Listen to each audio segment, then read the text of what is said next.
Welcome back to the channel. My name is Brad and this is SuperCoach Pro. Today's video, we're doing the round 1 review. Score isn't so great, I'm not going to lie, 2,285, but we got a lot right. We started all the right rookies, so that's why I'm super keen to get into this video. Fielded all the wrong players, but who would have thought Hayes and Martin would have popped off. So, well, not too bad, top 16%. I think it's about getting your rookies right early on, and sort of like the primos have to be pretty correct, especially in the midfield. Down back, everyone did pretty bad, to be honest. All right, so starting from that back line, we'll make this one pretty quick video for a round 1 review. 69 for Crisp. I'm just going to keep it short with him. He just looked lost in the midfield there. And the week before in the Pracky match against Giants, he had it 24 times, I believe, and he played really well. He scored about 111, if I'm correct, in the preseason match. So I'm going to back my primo instinct, and he plays Adelaide this week, so he should be right. Ridley is the other guy that sort of people had instead of Ryan, so a lot of down, primos in the back line there. Ryan's problem was Adelaide kicked a lot of goals early and didn't go too many behinds until the latter half when a lot of scores have been elevated, so he didn't get a lot of kick-ins. Scored 70, and for a player that barely got near it, I'm actually not really fussed about that. They got a good fixture. I think he'll come good. He's averaged 95 for the last 3 seasons straight. It's just always been about durability. So I'm backing him to play really well. I'm not fussed about this pick. 109 for Jaden Short, perfect. You're going to get that from him. No Hooley there. Vossen will take some kickouts off him, but I think he'll average about 100. So, yeah, not bad at all. 73 for Witters. He does this every now and then, so don't be concerned. Don't go trading him out. I think he's good value. He'll come good. He's had the best preseason he ever reckons. So, it is what it is for these backline primos. Ridley did bad. So did a lot of guys. Hewitt, wow, just played out of his skin there. 131, tore us apart. And so did Cripper. So well done if you picked him at his price. And even if you picked Sicily and you pick both of them, very risky doing that. But I think they're both going to pay off in the long term. So that's what it is. McCartan, 70, turned the ball over a couple of times in the defensive line there. Still scored 70, so I think he's a better fieldable option than Hinge. Hinge looked a little bit lost at times. Played wing, played half back. Didn't score for a long period of time there. Was stuck on about 41 points, I think. So it is what it is. I didn't want to go 4 deep here and play Gibkiss. I wasn't really sure how Gibkiss would score, and I'm actually really surprised Gibkiss outscored Hinge there. So DeConning's my loophole this week for sure. He's got a concussion, that's why he scored so bad, so don't be trading him out. I'm seeing some people trade out players already, which is kind of crazy. Unless you've got an injury trade, it's not worth it, because he's a perfect loop for McRae Thursday night, so I'll be using him if McRae pops a 125 plus. Super consistent. If you didn't start him, you started Steele instead. I can understand why. You probably thought he's not going to get the midfield time. But McRae just pops up everywhere. He's good in and out, whereas Jack Steele is purely contested, really. And he hasn't got Ryder hitting it down to him, so that's the only reason I didn't start Steele. Steele also went to 560k last year, so just do your research with primos. They don't really dip in price. There's no point not starting them. I think that makes sense. Miller was everywhere, 137. At times, was on the bench for a period of time because the ball was on the outside of the wing, but 137 captain's beautiful. That's what you want. Neil, 140, perfect. He's back. I am so keen on this pick. It was 100k short of, the other primos such as these guys. I thought it was a no-brainer to sort of only bat 3 deep. And then Rao, 157. Rao was just wow. I don't know why I said that, but he was amazing, just so contested. He was a no-brainer. He popped off the 2 Pracky matches, and you just went, yeah, this guy's back to it. He's the number 1 pick for a reason. Berry, my boy, 48 points, caught a time, looked really great, then hurt his shoulder and did nothing in the last half. Is he injured? Not sure. Find out. He's maybe my only trade I make. I don't like making trades round 1, and I'll probably be reluctant to do any, especially if this guy's my moon, so he scores over 70. I'll just wait one more week to see if I trade him to Caldwell, Gresham, or even Newcomb. I'll talk about that later. Paul Francis 75. You expect that from a number 1 draft pick in a bad side. He's not going to average 90-ish. You wouldn't think. He played all right. Got amongst it, so I'm pretty happy with this pick. Dacos 98, just amazing player. He'd probably been the rising star, you'd think. He just accumulates the ball so well. He's going to be a great defensive midfield swing, you'd think. Ward couldn't get near it. Really concerning for 180k. Not going to trade him out because he'll eventually come good, you'd think. He played really well against Richmond. He had like 30-something touches against us in the pracky matches, scored 124 SuperCoach points. So don't trade him out unless you're a peanut. Rochelle, this sucks. I didn't think he would kick 5 goals and score 118. So, he's going to be a great player. I had Naish there originally, but last minute swapped Naish out for Rochelle because I saw 71% owned him. I wasn't expecting that score, and I thought Naish, being a 23-year-old half-back winger, would probably average 80-90, so I thought he'd outscore him. It wasn't the case, so I'm sort of glad I went with the crowd for once. 59 for this boy, that's fine. He played all right, and McDonald 48 is what it is for 117 mid. It was either Hugh or Hoff, however you say it, so it is what it is there. It's just bench players making a cash generation. That's the main thing. As long as you've got enough cash generation, that's all that matters. No point starting Oip because early on we've already got DeConning as Oip, and I'm sure another player will get dropped at some point if you've got Owens or something like that. Grundy 124 here was going to be obviously into the preview side. There's a couple of changes that I made, and it was just about team names. So Sean Darcy was there, didn't get named. So I was like, well, who do you go? Do you go Marshall or Grundy? And for me, it just went with the crowd. Grundy, he's going to average about that. Marshall is value, but I wasn't sure if he would be a top 3 ruckman by the end of the season coming, especially if Ryder's back in that side in the next couple of weeks. English was probably one of the best picks I've done. For me, it was a last minute sort of thing. I seen Steph Martin was named out, so I thought beauty, he's going to get all the ruck contests. He doesn't win a lot of tap outs, but he's good around the ground. Can play forward too, and for this pick, it was him or Witts, but I just thought he's got the DPP to swing down there, and I can grab a Sean Darcy or Maxi Gorn when they drop in price, and he would be like a F3 there, I suppose, with Dunkley and Butters. So it's just the convenience there. Witts, I was a little bit nervous sort of that he won't make that 600k mark to go one trade up, because last year I used about 2 or 3 trades and I still couldn't even get the big dogs. I was stuck with Hickey for the rest of the season, so I didn't want to do that to myself this year.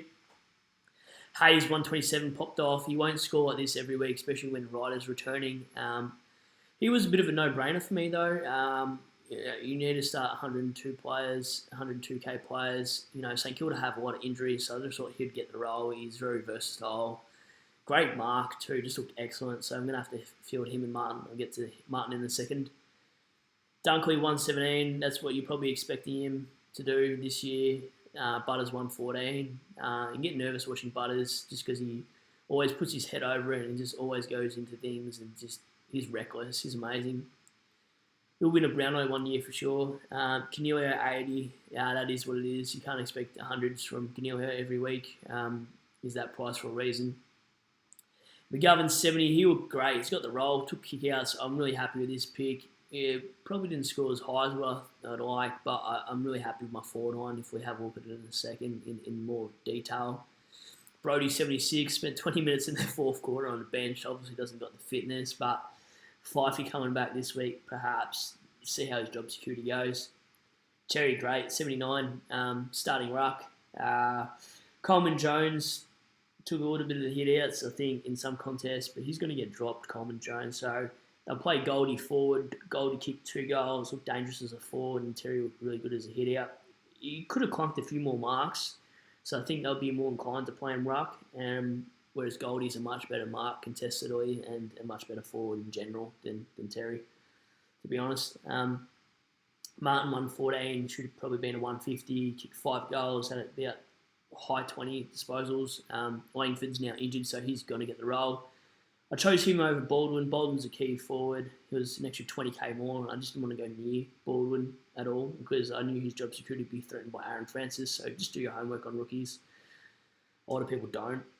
Dixon is just a placeholder, to be honest. I'm hoping he gets dropped at some point. He was just my sort of DPP swing. I just wanted to be able to move English forward during the buys and just have a lot of flexibility there. Hence why Rochelle is there too, to swing him around. I'll show you what my side is going to look like into the round. I'm going to keep that as what it is.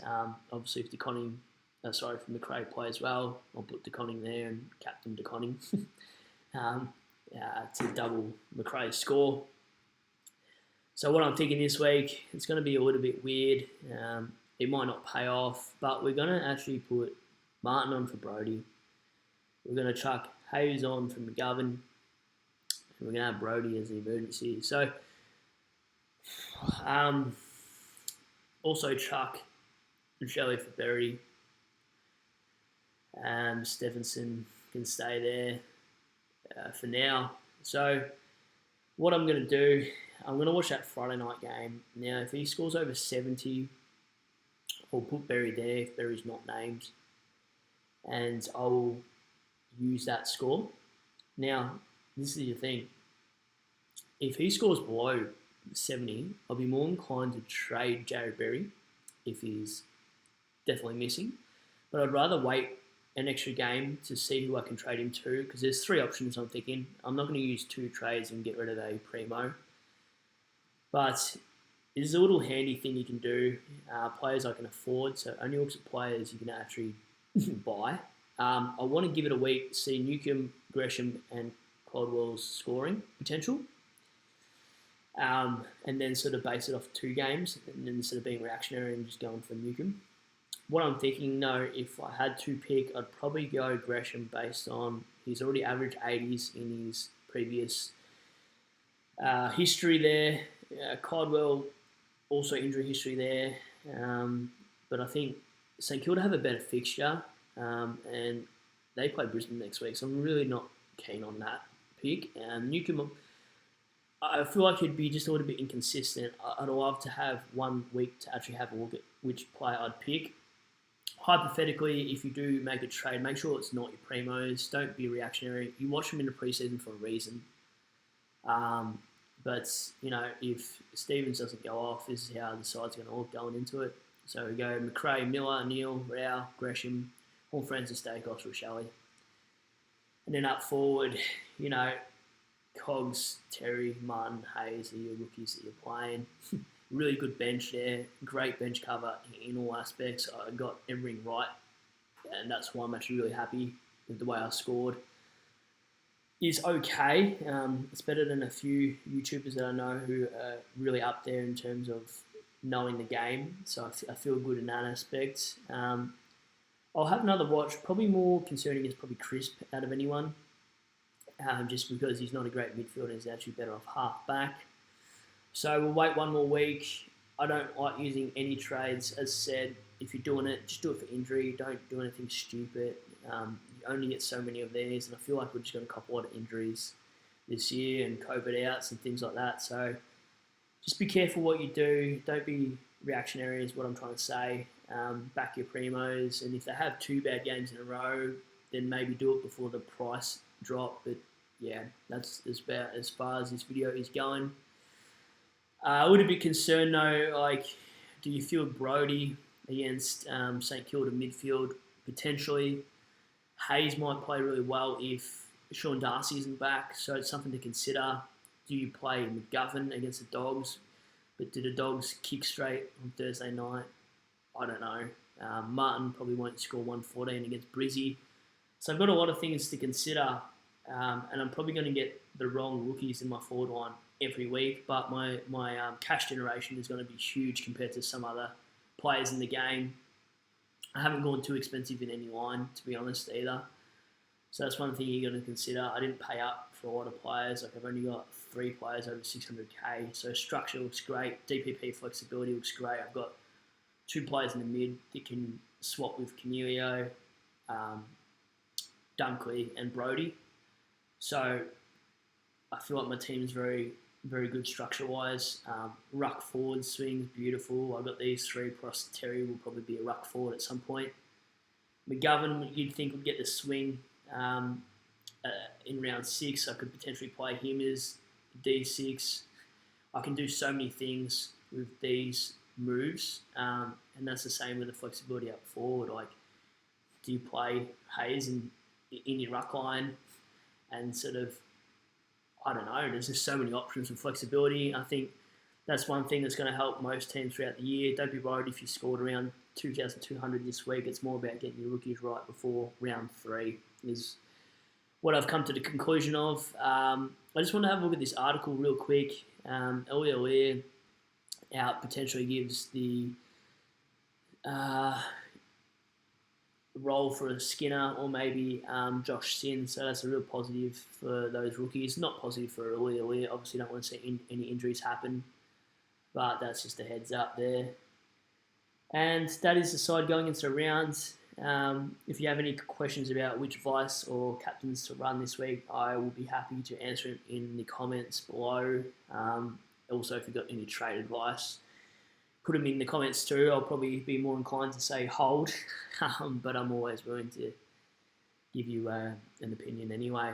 Yeah, that's the end of my video for today. That's round 1 review wrapped up. I hope you guys did well. Let me know what you scored in the comments. I'd love to know if anyone scored over 2-4, 2-5.